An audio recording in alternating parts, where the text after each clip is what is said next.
తిట్టాలంటే ఇప్పుడే మా సీనన్న చెప్పిండు, మేము నోరు తెరిస్తే మరి చెవులు మూసుకోవాల్సి వస్తుంది, రక్తం గారుతుంది చెవులకి. కానీ మేము మీలాగా సంస్కారహీనం కాదు. తప్పకుండా ప్రజల తరపునే ఉంటాం, కొట్లాడుతూనే ఉంటాం.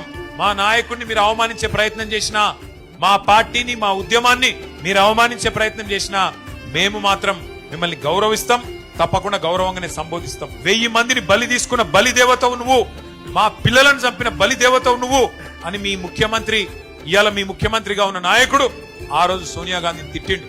కానీ మా సంస్కారం మా నాయకుడి సంస్కారం.